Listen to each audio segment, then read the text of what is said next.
This program is brought to you by First National Bank of Botswana. FNB, how can we help you?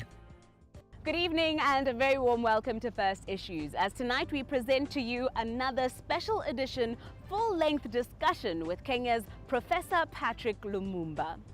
The last time he was here, we turned his key eye on the challenges facing those who are looking to do business on the continent, along with pointing out systematic challenges such as a lack of clarity when it comes to taxation and law and policy. He identified bureaucracy and corruption.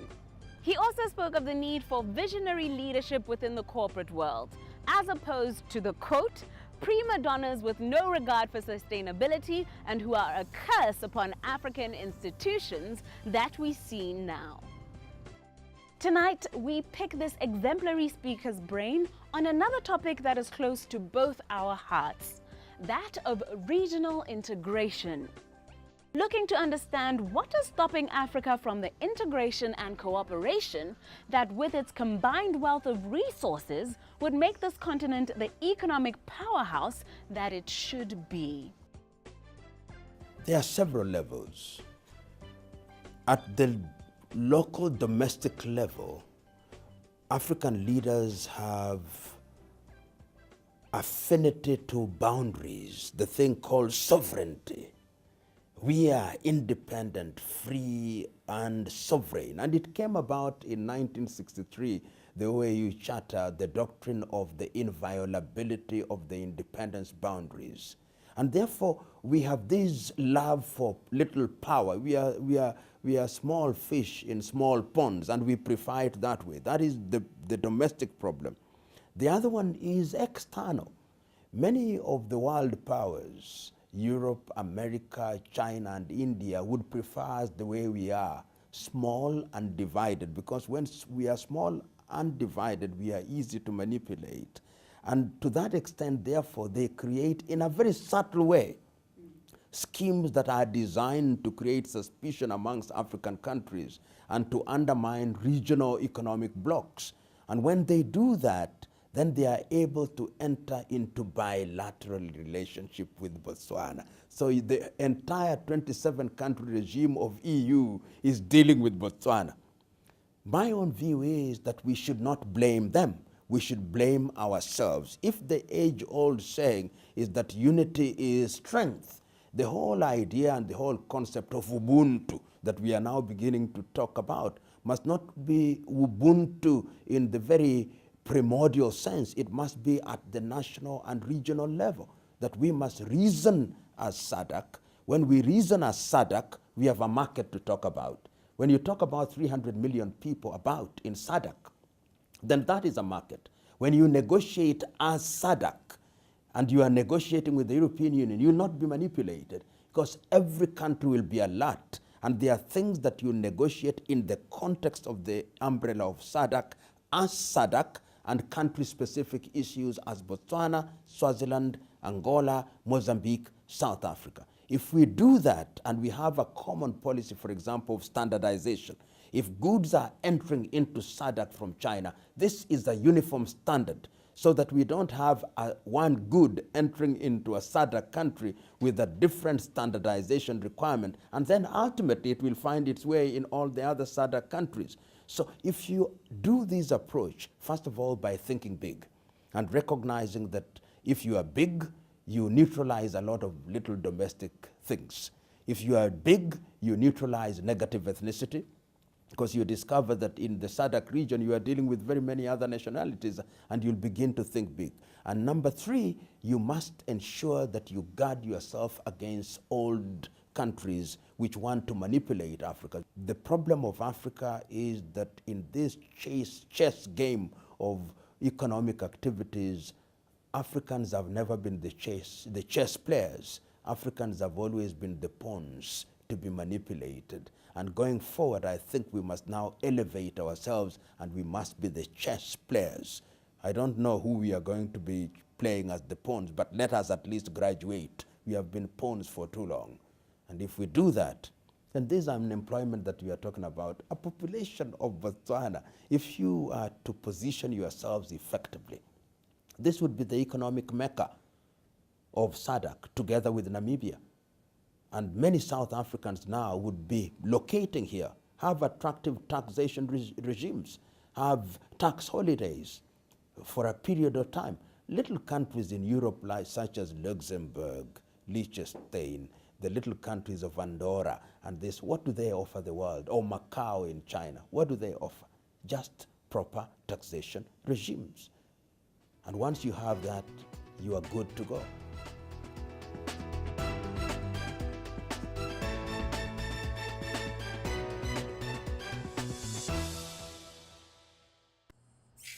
What is the future of help?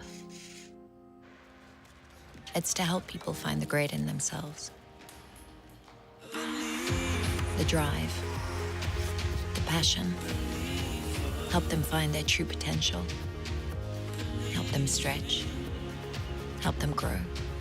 That's why we help people help themselves, help the world. Because a little help goes a long, long way. FNB, how can we help you?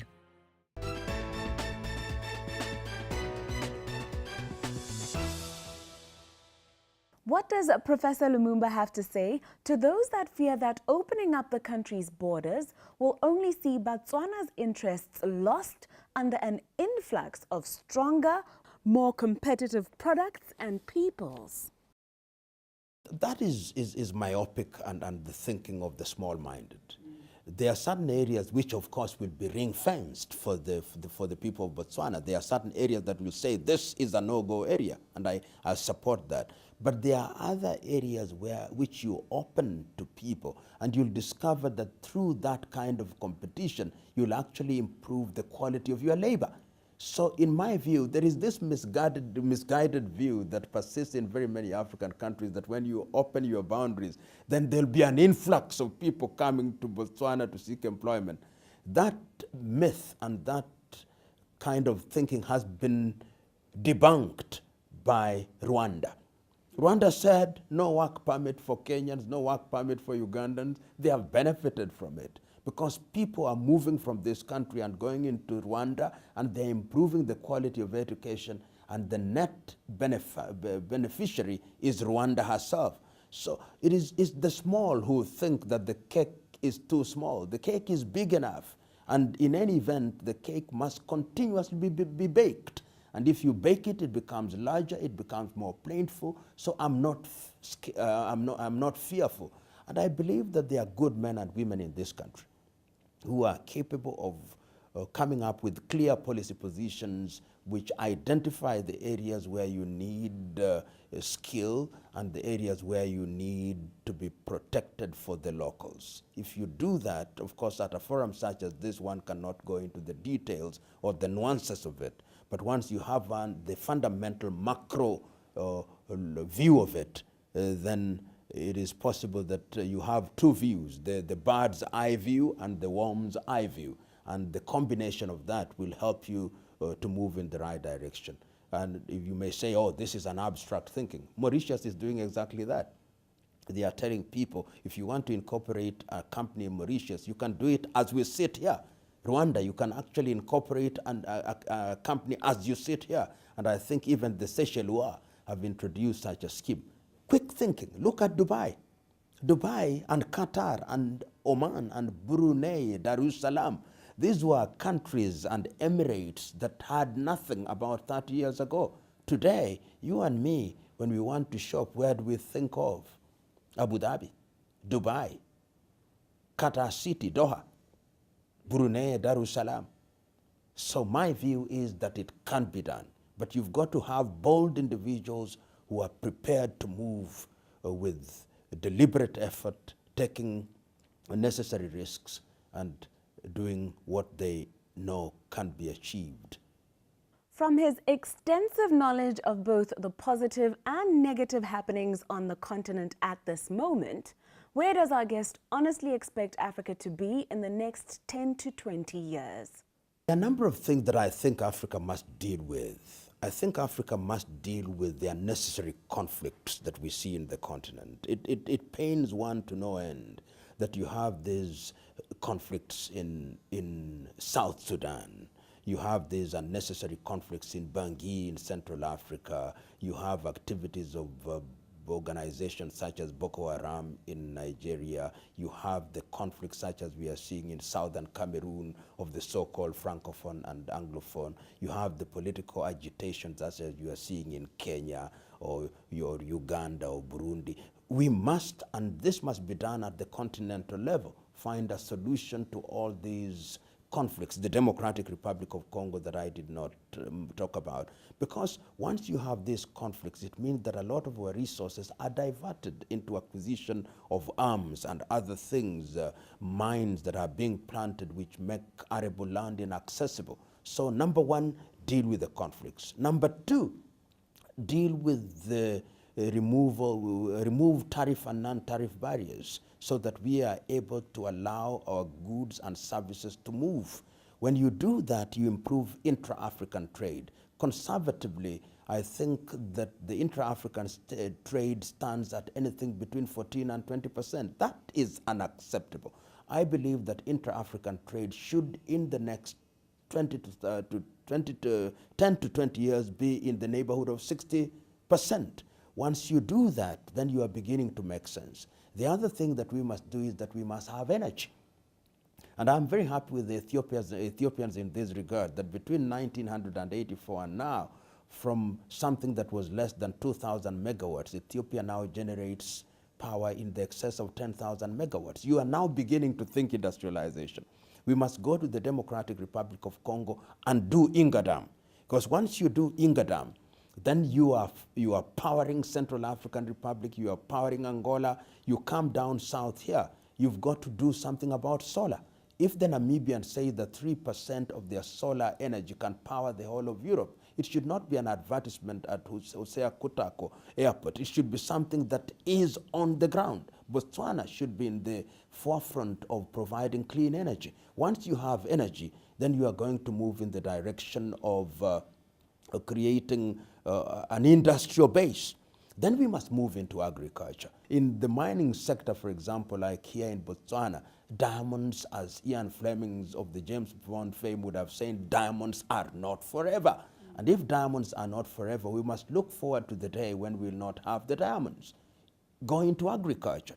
I know you are doing very well in livestock, but what about dry land agriculture? If we can buy Haifa juice from Little Israel, why can't we produce juice from here so that the Ceres juice in South Africa can have an extension here in Botswana? And I'm saying that once you do that, you move in the direction of economic harmonization so that you can move in the direction of having single currencies. And those single currencies will begin to happen regionally. I know there is CFA franc in some countries in France, but that's pegged to the French economy. I want ECOWAS to begin moving towards a single currency. I want East Africa to begin moving towards a single currency, Southern Africa, and then Central Africa. And by the year 2063, I now have a currency, perhaps we'll call it the Afro, which is a hard currency like the dollar and the euro and the pound, with which I can move from Addis Ababa in Ethiopia to Dakar in Senegal, and then look at our education system. I refuse to believe that the problems of Africa will be solved at the business schools in Harvard and Yale. They must be solved at the business school in Botswana, Witwatersrand, Lagos, Nairobi, and Kinshasa.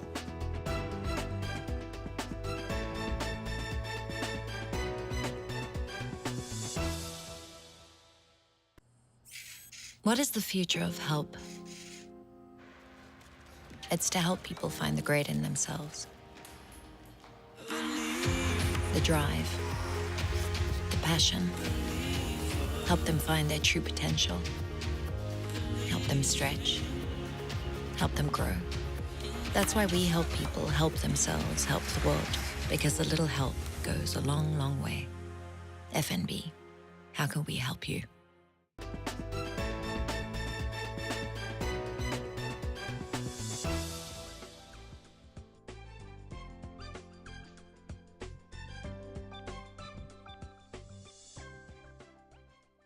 Welcome back to the show. Along with its challenges, this modern age of convenience has also concocted some remedies to its man-made problems. But several medications and treatments have been devised to stem the epidemic.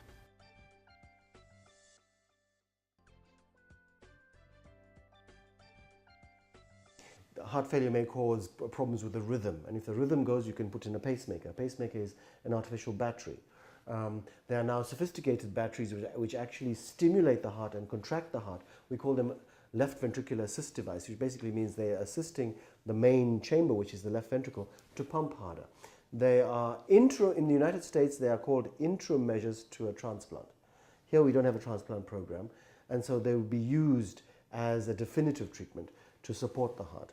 We generally would use these in younger people. If over the age of 75, 80, we just give them supportive medicine with drugs. So that's what are called crutches. In terms of bypass, a bypass is where you actually crack open the chest and you open up the chest, and those arteries, the coronary arteries that are supplying oxygen to the heart that are blocked, we actually bypass them. We'll take blood vessels from the legs or the arms and we'll stitch them onto the heart, and there will be the new plumbing. Okay, so that's now being done in Botswana very successfully within our public sector. So we're very proud of that. However, these are very costly procedures. And again, it's really important to mention, Namet, that an ounce of prevention is worth a pound of cure. If we can get people to eat right, to exercise, to avoid obesity, to not sit all day, to avoid eating these sugary, salty, habit-forming drugs, to stop smoking, you can prevent a lot of these things. And a lot of countries in Europe have done this now. And the incidence of heart disease and diabetes and stroke and heart attack are diminishing in those countries, not because of these very expensive treatments, but because of the power of prevention.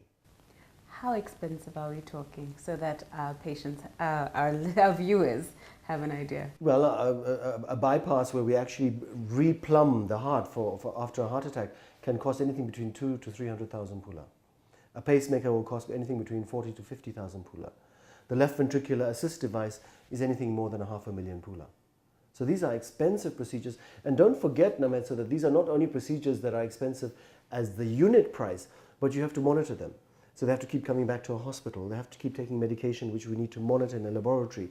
So it's nurse time, it's doctor's time, it's patient time, it's pharmacy time. There's a continuity. Once you're a bypass patient, you always have to come for a checkup. Once you have a pacemaker device, we have to interrogate the device to see how much battery is left in there. If you have an assist device to assist the heart in moving, you've got to make sure the battery is functioning. So these require complicated, sophisticated hospitals, which we have, but it burdens the system.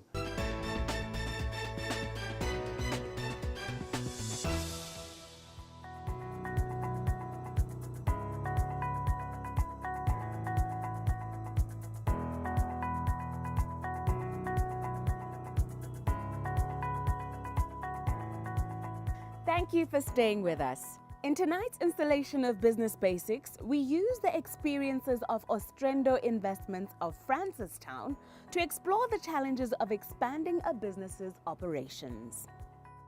Their commendable idea to take their family door-to-door feather duster business to the next level, that being the mass manufacturing of various brushware, saw them misguidedly overcommit their youth development grant and struggle to maintain a healthy cash flow. Seretse Njamela tells us more.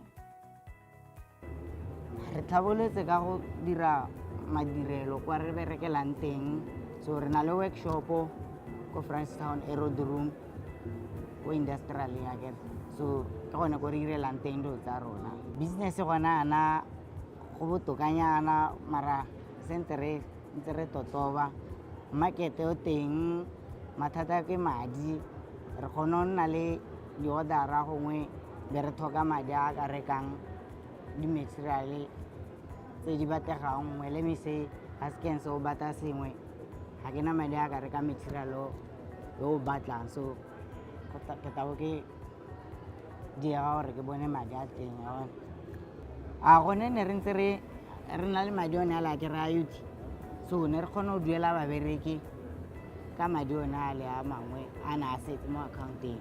So right now we lo ra hela be re bona re emisa ba bangwe ba le re sala re le few mo businesseng gore re kgone go ka pusha kapers ka sokola go duela batho.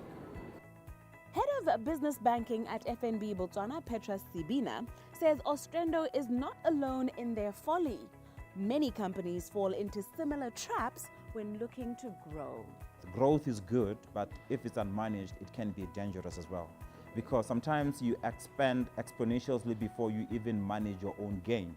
So sometimes it's okay to say no to some of the opportunities coming, so much that you execute what's on your table well, and you are sure before you take the next step. Otherwise, you overcommit, you stretch your not so adequate resources, and you are unable to now go further. So growth is good, but growth has to be managed, and you can't grow every day, you can't grow every month. You need to manage, you need to set yourself periodic targets, reach them before you engage into the next. I think that's a big trap that most of the small medium enterprises face. I'll give an example. Today, someone starts with 4 products, 2 customers walk in, they make an inquiry on 1 product, and the next day you think you have to add that line, but only 2 people came. You haven't done any extensive research to really say, if I put this line, is it something that is seasonal? Is it something that will continuously sell? Or I'm really going to create a trap for my cash? So we need to get into those conversations with prospective entrepreneurs and existing ones.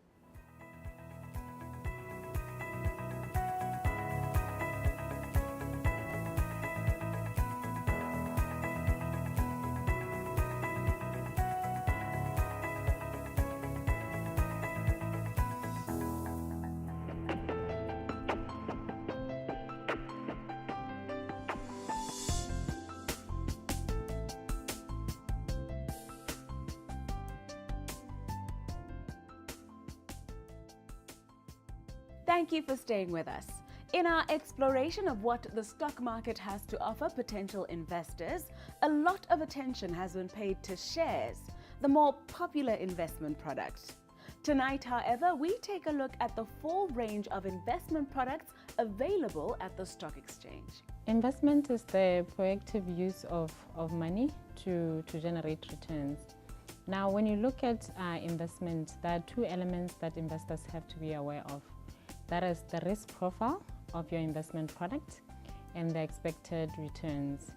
Now, when you look at the various securities that we have at the BSC, you find that bonds are sort of your low risk, low returns, and exchange traded products are medium, while shares are your high risk, high return type of investment.